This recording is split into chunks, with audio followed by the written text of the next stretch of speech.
Welcome back, boys and girls, to part two of building a summary. Today we're going to build on the main idea that we learned in part one, and now we're going to look at the parts of the story. And we're going to use a story map or a story mountain to do that. We're also going to continue using our book, Leo the Lop. All right, let's get started. To summarize, let's begin by identifying the parts of a narrative. The structure of a narrative looks like a story mountain.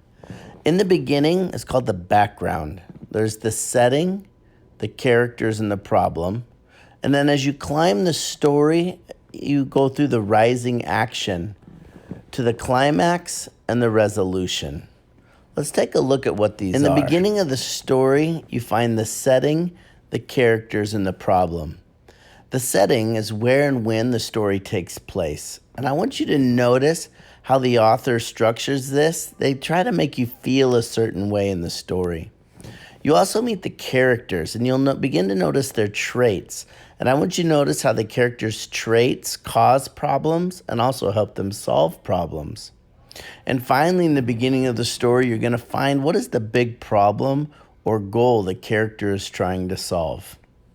That then leads you into the rising action. And in this part of the story, the characters are trying different things to solve the problem or reach their goal. Each step in the mountain is a step the character takes to solve their problem. Finally, you're going to get to the climax. And in the climax, the character reaches an aha moment on how they'll solve that problem or reach their goal. And then finally in the resolution, the characters learn a lesson. And here I want you to notice how the characters have changed from the beginning of this story. Now let's look at our story that we read, Leo the Lop. Let's look at the story of Leo the Lop. In the beginning of the story, we find Leo the Lop and the other rabbits in the setting of a peaceful forest. We find the characters are Leo, an insecure but teachable rabbit, and some other rabbits and their character trait are they're a little teasing. The main problem, Leo wants to be normal, but he doesn't know how. Then the story takes us into the rising action, which has several parts.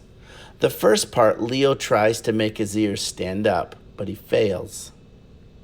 Then the other rabbits try to make their ears droop, but they fail. And finally we come to the climax, where a friendly possum asks the rabbits what normal means. And this all leads us to a resolution where the rabbits learn to be happy with who they really are. So as you can see, we've recounted the whole story into a summary, where we've told the whole plot of the story, leaving out the unimportant parts. This is a summary of Leo the Lop. So what I want you to do now is I want you to take your chapter book and I want you to read a chapter of it and use your story mountain map to identify the parts of the story. And you're going to use those to build your summary. Notice at the beginning of the chapter where the setting is and the character and the traits and the problem that character is trying to accomplish in that chapter.